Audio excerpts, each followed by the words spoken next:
دونوں مہمان ساتھ ہی موجود ہیں. کوئکلی ناظرین بڑھیں گے آگے. کرپشن نے پاکستان کی ترقی کا گلا گھوٹا ہوا ہے, آگے بڑھنے کا راستہ روکا ہوا ہے, بیرونی سرمایہ کاری کے آگے بند باندھا ہوا ہے, ترقی کے سفر کو تقریباً واپس موڑ دیا ہے. حال اب یوں ہے کہ امیر جو ہے نا وہ امیر تر اور غریب تر ہوتا جا رہا ہے. اسی لیے کہا جاتا ہے کہ اشرافیہ کا پاکستان بن گیا ہے. حکومت کسی بھی جماعت کی ہو, وزیر اعظم ہاؤس میں کوئی بھی براجمان ہو, اسمبلیوں میں کتنے بھی نئے چہرے ہوں, جن کے ہاتھوں میں نظام ہے وہ کرپشن کی بہتی گنگا میں ہاتھ دھو رہے ہیں, بلکہ یوں کہہ لیجئے کہ اشنان کر رہے ہیں. IMF کی تیار کردہ governance and corruption diagnostic report کے مطابق پاکستان میں کرپشن وسیع پیمانے پر پھیلی ہوئی ہے. کرپشن سرکاری فنڈز کا رخ موڑ دیتی ہے, منڈیوں کو بگاڑ دیتی ہے, منصفانہ مسابقت میں رکاوٹ بنتی ہے, عوامی اعتماد کو مجروح کرتی ہے, ملکی اور غیر ملکی سرمایہ کاری کو روکتی ہے. پاکستان کے نظام میں یہ ایسی تباہ کن خصوصیات ہیں جو اس بات کی نشاندہی کرتی ہیں کہ اس کی ذمہ دار کوئی ایک حکومت نہیں ہے, بلکہ وہ تمام حکومتیں ہیں جو کسی نہ کسی وقت اقتدار میں رہی ہیں, اب چاہے وہ جمہوری حکومتیں ہوں چاہے وہ ڈکٹیٹرشپ ہو.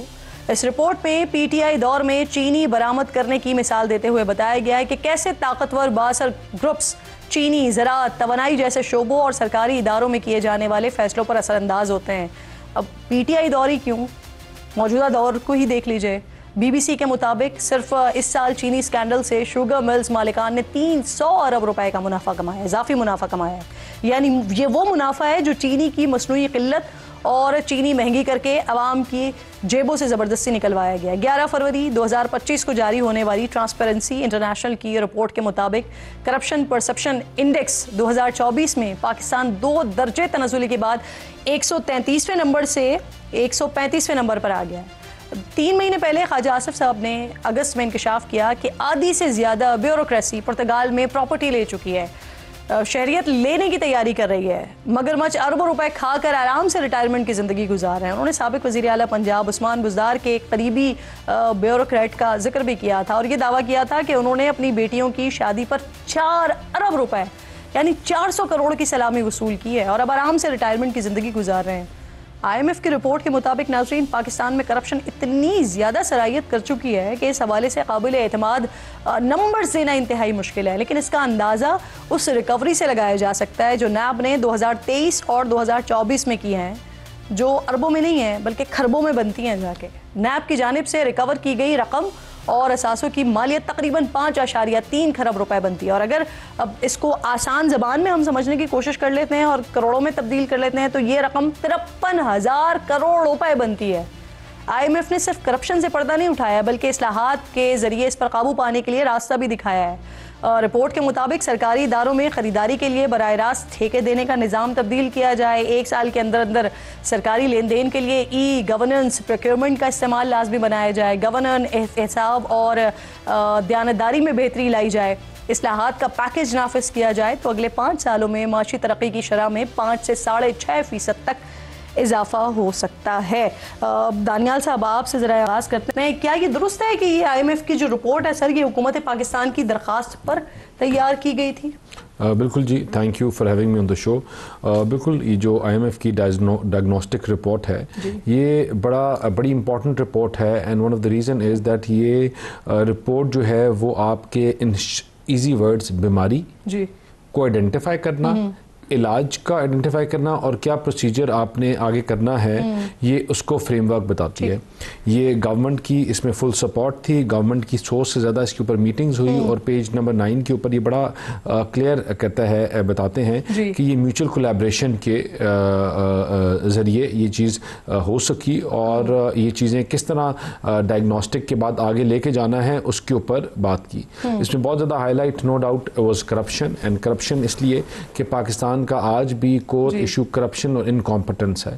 دونوں چیزوں کو ریلیٹ کرتے ہیں اور اس میں جب ہم کرپشن کی بات کرتے ہیں یا انکمپٹنس کی بات کرتے ہیں تو اس میں ملٹیپل انڈیکیٹرز دیکھے جاتے ہیں. کیوں درخواست کی تھی دانیال صاحب, کیوں بنوائی ہے یہ رپورٹ؟ یہ رپورٹ اس لیے ضروری ہے کہ آپ کی ایویلیویشن, آپ کی بیماری علاج اور طریقہ کار کہ آگے کیا طریقہ کار اور جو آپ طریقہ کار نہیں دیکھیں آپ جب تھرڈ پارٹی جو آپ کا لینڈر ہے جب یہ رپورٹ کرتی ہے تو وہ رپورٹ جو ہے آپ کو جو پورا طریقہ کار ہے اس کا تعین بھی کرتی ہے اور آگے آپ نے کیا کیا کرنا ہے. جو آپ نے لاسٹ میں پیرا میں جو بات کی کہ ہم نے کس طرح گروتھ کے اوپر بات کی کہ پاکستان اگر یہ سٹیپس لیتا ہے تو ہم 5.6 یا 6 کے اوپر ہم آ کے ہماری جی ڈی پی گروتھ چل جاتی ہے. لیکن میں اگر رپورٹ بنوانی بھی سوال بھی میرا ساتھ لے لیں. عالمی میڈیا اس کو اس طرح سے رپورٹ کر رہا ہے کہ یہ جو ساری رپورٹ ہے یہ 3 مہینے پہلے جاری کی ہوئی تھی لیکن حکومت پاکستان کے پاس تھی لیکن ہم جاری نہیں کر رہے تھے اس رپورٹ کو. اور پھر اس کے بعد یہ IMF کے دباؤ پر کہ وہ جو 1.2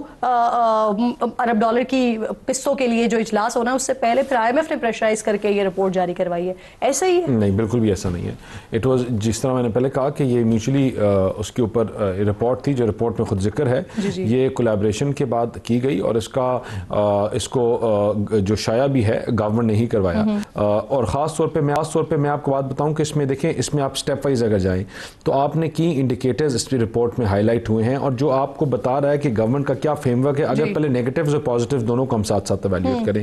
پہلے آپ نے بتایا کہ گورنمنٹ کے اس انیشیٹو کی وجہ سے آپ گرے لسٹ سے آپ آف ہوئے ہو. آپ کے اس انیشیٹو سے جو آپ کی پرائمری جو آپ کی انفلیشن تھی وہ 2025 میں لوسٹ ترین آپ کی آگی.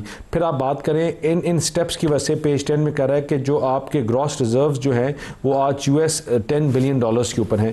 یہ آپ کا پروگریس بتا رہا ہے اور ساتھ ساتھ آپ کو آگے آپ چیزوں کو بتاتے جا رہے ہیں. دیکھیں اس میں بہت بڑی جو آپ نے اس رپورٹ میں بات ہوئی کہ جو آپ فورتھ اس میں اگر آپ دیکھیں تو اس میں سینٹرل بینک اور اس کا جو طریقہ کار ہے اور ریگولیٹری فریم ورک ہے اس کی بات کی. علاج ہے بیماری ہے اور علاج کیسے کرنا ہے وہ ہے اس رپورٹ کے اندر. تو 3 مہینے کیوں لگے سر اس کو شائع کرنے میں؟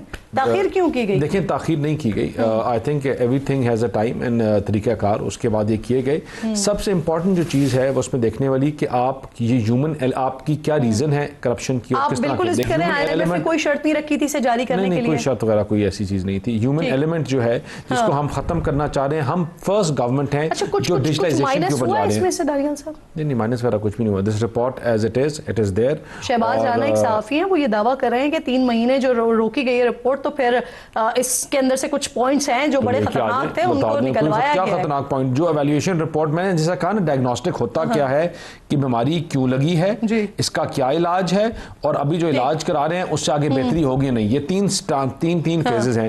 ان تین فیزز جو ہیں ہم نے بڑا کلیئر آپ کے سامنے آگے اور یہ جو ہے حکومت یہ پاکستان کی ڈائگنوسٹک رپورٹ ہے جس میں KPK ہے جس میں بلوچستان ہے جس میں سندھ ہے وہ کلیکٹیو جس میں GB ہے جس میں پورا کلیکٹیو. اب میں اگر میں اس کو ہیڈ آن اگر لینے شروع کروں نا کہ اگر میں انکمپٹنس اور چیزوں کی بات کروں I don't want to. I think if you're talking about the report, let's keep it on the report. جس کے اوپر آپ کی کیپیسٹی بلڈنگ کی بات کریے اور آپ کو یہ کہتا ہے کہ فرسٹ ٹائم ہو رہا ہے کہ آپ کے ڈیجیٹلائزیشن کی طرف جا رہے ہیں. آپ کی ساری منسٹریز آپ کے جو SECP ہے وہ آلموسٹ ہیومن انٹریکشن ختم ہو گیا. کمپنیز فارم اس کی وجہ سے ہو رہی ہیں آپ کی. لیکن اس میں بہت پازیٹیو اور امپورٹنٹ چیز ہے وہ آپ کے اینٹی منی لانڈرنگ رولز کے اوپر بات کرتی ہے رپورٹ جو آپ اپنے پیج 13 اور 17 میں دیکھیں اور وہ ٹیبل اور چارٹ شیٹ دیتی ہے کہ آپ کی کس ان چیزوں کی وجہ سے آپ FATF کی گریڈ سے آپ اترے ہو.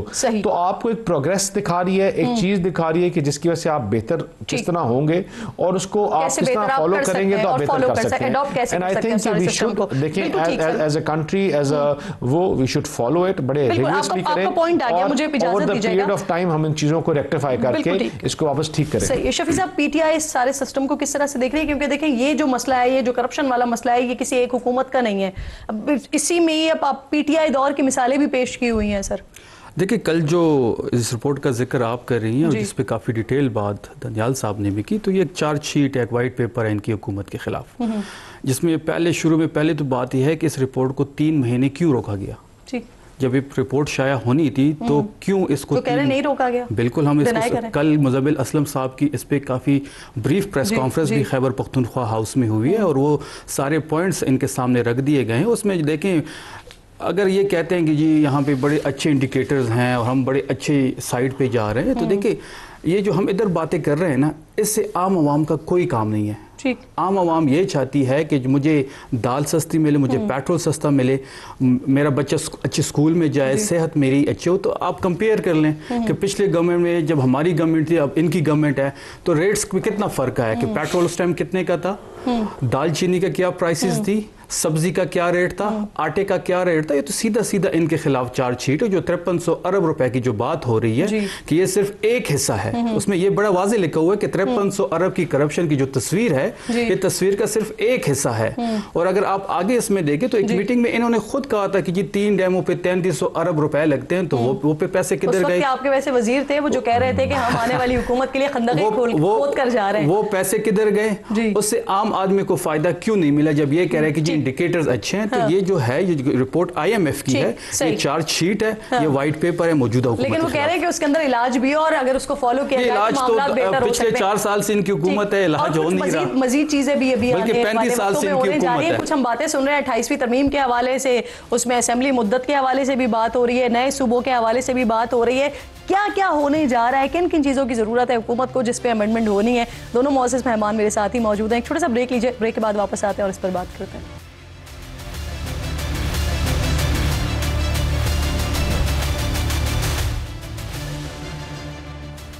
پروگرام میں ایک بار پھر آپ کو ناظرین خوش آمدید کہیں گے. 27 نومبر کو قومی اسمبلی اور سینٹ کا اجلاس طلب کیا گیا اور حکومت مزید سننے میں آ رہا ہے کہ قانون سازی کرنے جا رہی ہے، کیونکہ وزراء خود بھی ببانگ دول یہ بات کر رہے ہیں کہ 28ویں ترمیم بھی آئے گی، اس کے بعد 29ویں ترمیم بھی آئے گی. اور اب 28ویں ترمیم میں کیا ہوگا؟ مختلف وزراء مختلف باتیں کر رہے ہیں. دانیال صاحب یہاں پر موجود ہیں، ذرا ان سے کنفرمیشن بھی لے لیتے ہیں. سر کیا ہونے جا رہا ہے 27 نومبر کو اور کن امور پر اس وقت قانون سازی آپ لوگ کرنے جا رہے ہیں؟ کہا جا رہا ہے کہ جو 27ویں ترمیم کا نامکمل ایجنڈا ہے اس سے مکمل کریں گے. کیا کیا نامکمل ہے سر؟ دیکھیں پہلے تو میں دو اگر چیزیں کو بات کر لوں. دیکھیں اگر یہ جو کرپشن کی بات کرتے ہیں نا، تو کرپشن کا نعرہ لگانے والی یہ جماعت تھی اور جنہوں نے 4 سال ان کے ہاتھ پاؤں کرپشن میں گھسے ہوئے تھے.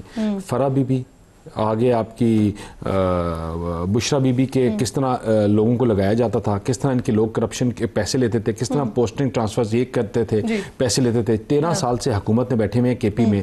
آپ خالی جائیں ان لوگوں کا حال دیکھیں، آپ پشاور سے باہر نکلیں، آپ کو کرپشن اس کی روڈیں آپ کو داستان سنا رہی ہوں گی. 13 سال سے احتساب کمیشن کو تالا لگایا ہوا ہے. آپ کی بات کا جواب دینے کے لیے مجھے 30 سیکنڈ ان کو بھی دینے پڑیں گے، اب آپ میرے جواب پہ آئیں گے. پاس سے اربوں روپیہ نکل رہا ہے KP میں بیٹھے ہوئے جو کرپشن کی انہوں نے دکانیں ڈالی ہوئی ہیں، اور آج بھی یہ ہو رہا ہے. میں رپورٹ کی بات I don't want to go to political details.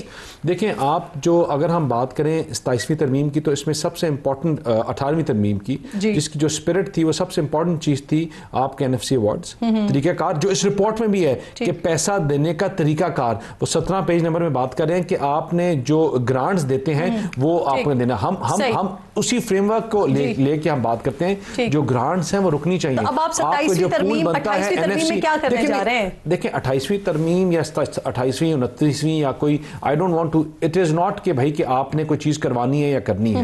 بات یہ ہے کہ آپ نے سسٹم اور چیزوں کو اور طریقہ کار کو ٹھیک کرنا ہے. اس کے لیے ترمیم آئے یا نہ آئے یا خالی نہیں میں بتاؤں گا وہ بے شک اس کا ٹویٹ ہو. میں نے کہا نا 28ویں ہو 29ویں ہو یا 30ویں ہو، واٹ از امپورٹنٹ کہ آپ نے اس پرنسپل کو ایڈریس کرنا ہے. وہ پرنسپل کیا ہے کہ آپ نے ڈیلیگیشن آف پاور کو کس طرح نیچے لے جانا ہے، NFC ایوارڈز میں پیسوں کا مختص ان کو تعین کرنا، کیا طریقہ کار کرنا ہے. 27ویں ترمیم کے لیے سر کہا گیا کہ یہ تو براہ راست عوام کے لیے نہیں ہے، تو پھر آپ ہی کے ساتھی آپ ہی کے وزراء یہ جواب دیتے ہیں کہ 28ویں ترمیم جو آ رہی ہے وہ اب عوامی نوعیت کی ہوگی، جس میں صحت کے حوالے سے چیزیں، جس میں تعلیم کے حوالے سے، جس میں بلدیاتی نظام کے حوالے سے چیزیں. لیکن اب جو یہ میں آپ کو بتانے لگی تھی، ساؤتھ ایشیا انڈیکس کی سر کا ٹویٹ ہے، وہ یہ کہہ رہے ہیں کہ آپ لوگ ایک بل لے کر آ رہے ہیں جس میں آپ 5 سال سے 6 سال کے اوپر لے کر جا رہے ہیں اسمبلی کی مدت کو. بہرحال یہ بل کے ذریعے نہیں ہو سکتا کیونکہ اس کے لیے پراپر ایک آئینی ترمیم کی ضرورت ہے، اور جس میں 51, 52 اینڈ 244 میں آپ کو ترمیم کرنی پڑے گی. تو کیا پھر یہ ترمیم آپ لوگ کرنے جا رہے ہیں 5 سال سے 6 سال پہ کرنے جا رہے ہیں؟ میرے سامنے بھی کھلی بھی اور میں نے دیکھی بھی، لیکن اس کے اوپر تو وہ خود اپنا بیان دے سکتے ہیں.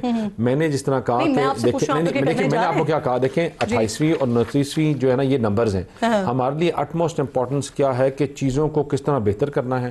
جو میں نے جس طرح آپ سے بات کی کہ پاور کو ڈیلیگیٹ کس طرح کرنا ہے، ڈیولوشن آف پاور کس طرح کرنی ہے، آپ نے اداروں کو مضبوط کس طرح کرنا ہے، لوکل باڈی سسٹم کس طرح لے کے آنا ہے، پیسے کا جو دیکھیں یہ سسٹم اس طرح نہیں چل سکتا کہ آپ پیسے لے کے آؤ, آپ صوبوں کو دے دو, اور اس کے بعد پیچھے آپ کا کوئی پیسہ نہ رہے حکومت چلانے کے لیے. آپ پہلے ایک کٹی بناؤ, اس کٹی سے آپ پیسے دے دو صوبوں کو, پھر اس کے بعد سیکیورٹی کے نام کے اوپر الگ دے دو, پھر آپ جی بی اور کے پی کے کو چھوڑ دو. 27 نومبر کو آپ لوگوں کا اجلاس ہونے جا رہا ہے, اس میں سننے میں آ رہا ہے کہ کچھ قانون سازی کے لیے کچھ پوائنٹرز ہیں جو لے کر آ رہے ہیں. کہاں پر کیا قانون سازی ہونے جا رہی ہے سر 27 دیکھیں ابھی تو یہ بہت پریلیمنری سٹیج ہے, لیکن قانون سازی جو ہے وہ ضرورت ہے اس ٹائم کی جس میں چیزوں کو بہتر کرنے کی ضرورت ہے. اس میں آپ کو سب سے پہلے پارلیمان کو مضبوط کرنا, اس کے بعد آپ نے اداروں کو مضبوط کرنا. نہیں, آپ نے طریقہ کار کیا تعین کرنا ہے, 6 یا 5 یا 4 سال کی بات میں نہیں کر رہا, پیسوں کو کم یا زیادہ کرنے کی بات نہیں کر رہا. این ایف سی کا طریقہ کار کہ جس سے ٹرانسپیرنسی آئے, پیسہ نچلے لیول تک جائے, جو لوکل باڈیز کا نمائندہ ہے وہ پیسہ دے سکے, جو آپ کے لوکل لوسٹ لیول ہے جہاں آج ضرورت ہے انفراسٹرکچر کو ری بلڈ کرنے کی, جہاں دہشت گردی کی وجہ سے آپریشنز چیزیں چل رہی ہیں ان تک پیسہ پہنچے. تو there multiple things that need to be addressed, اور اس کو ایڈریس ایسے ہوں گے کہ جب آپ بیٹھ کر لا میکرز بیٹھ کر ڈیسائیڈ کریں گے اکٹھے بیٹھ کر. میں دوبارہ آتی ہوں آپ کے پاس تاکہ آپ سے پوچھ سکوں کہ کن چیزوں پر یہ قانون سازی ہونے جا رہی ہے. شفیع صاحب یہ فرمائیے کہ اگر پارلیمنٹ کی توسیع ہوتی ہے, یہ 5 سال سے 6 سال پہ معاملہ جاتا ہے, تو وہ ڈیفینیٹلی 28ویں ترمیم کے ذریعے ہوگی, اور آپ لوگ چاہ کر بھی, کیونکہ ہم نے 27ویں ترمیم میں بھی دیکھ لیا نا, تو چاہ کر بھی آپ لوگ روک نہیں سکتے کیونکہ جو کچھ ابھی ریسنٹ پاسٹ میں ہوا ہے. تو اس سے زیادہ بہتر نہیں ہے کہ آپ لوگ اسمبلی سے باہر نکل جائیں, اس سے زیادہ بہتر یہ ہو سکتا ہے کہ آپ لوگ اپنی سجیشنز دیں, جو چیزیں بہتر ہو سکتی ہیں اس میں آپ لوگ اپنا کردار ادا کریں, حصہ ڈالیں. دیکھیں پہلی بات جو آپ کہہ رہی ہیں کہ 5 سے 6 سال ہو سکتی ہیں, تو عمران خان کی ڈر کی وجہ سے یہ 5 سے 10 سال پہ بھی جا سکتے ہیں. ڈر صرف عمران خان کا ہے, پہلی بات. دوسری بات جو آپ نے کہا کہ جی اسمبلیوں سے باہر نکل کے, تو میری ذاتی رائے یہ ہے, میں اگر اپنی ذاتی رائے آپ کو بتاؤں تو ہمیشہ جو سپیس ہے وہ نہیں دینی چاہیے. جو بھی سسٹم ہے اس کے اندر رہ کے آپ کو لڑنا چاہیے, آپ نے کبھی بھی کسی کو سپیس نہیں دینی. اور جہاں تک دانیال صاحب نے خیبر پختونخوا کے ذکر کیا, پھر وہاں پہ کرپشن اور فرق, ویسے آپ لوگوں پہ الزام لگتا ہے کہ آپ لوگوں نے خاموش حمایت کی 27ویں ترمیم کی, کوئی ووٹ نہ دے کر. میں آ رہا ہوں اس پہ, جو انہوں نے فراگوگی سے ہو کے اور بشرا بی بی تک گئے ہیں, تو میں ان کو بتاتا چلوں کہ جو رپورٹ کل پیش کیا وہ کیوں رات کے اندھیرے میں پبلش کی گئی, پہلی بات. دوسری بات کہ یہ جو ہمیں کرپشن پہ یہ کہہ رہے ہیں کہ جی کرپشن ہو رہی, تو ہمیں کیوں بار بار وہاں پہ ووٹ مل رہا ہے. اور جہاں تک یہ کہہ رہے ہیں کہ فراگوگی اور بشرا بی بی, اگر بشرا بی بی کے خلاف ایسا کچھ بھی کرپشن ہوتا تو وہ القادر کے ٹریس پہ صرف ان کا ایک سائن ہے, اس کی وجہ سے جیل میں نہ ہوتی. عمران خان جو ہے وہ جعلی مقدمات کے اندر نہ ہوتے, ان پہ کرپشن کے اگر اتنی سنگین ایشو تھے تو سارا سسٹم ان کے ساتھ ہے. ادارے سے لے کے 27ویں 28ویں 29ویں جو کر رہے ہیں کرنے دے. اور انہوں نے بڑی کہ جی پارلیمان کو ہم سٹرونگ بنائیں گے جی اگلی اس میں, تو پارلیمان کا تو انہوں نے بیڑا غرق کر دیا. 26ویں اور 27ویں فوائد کی چیزیں بھی ہوں تب بھی آپ اس کو نہیں سپورٹ کریں گے. تمام تر پاور جتنے بھی تھے پارلیمان, کسی کو استثناء دے دیا ہے. یہ عمران خان کا ڈر نہ ہوتا تو پرائم منسٹر نے بھی استثناء لینا تھا, گورنر نے بھی لینا تھا, ایم این ایز نے بھی لینا تھا, ایم پی ایز نے بھی لینا تھا, سی ایم نے بھی لینا تھا. انہوں نے تو خود منع کر دیا, اس لیے منع کر دیا. اگر وہ استثناء لے لیتے تو عمران خان کو بھی استثناء ملنا تھا, اس نے باہر آ جانا تھا, ان کا سارا پلان جو ہے وہ دھرم برم ہو جاتا تھا. یہ بڑی سمپل سی بات ہے. ان کا عام لوگوں کی جو دونوں ترمیم ہوئے ہیں 26ویں اور 27ویں, اس میں میں ان کو چیلنج کر رہا ہوں, ایک مجھے شک بتائے جو عام عوام کے لیے انہوں نے کیا. شفیع صاحب یہ ماننا ہے کہ جو بھی کچھ ہو رہا ہے وہ صرف اور ڈر عمران میں ہو رہا ہے, پاکستان میں جو بھی کچھ ہو رہا ہے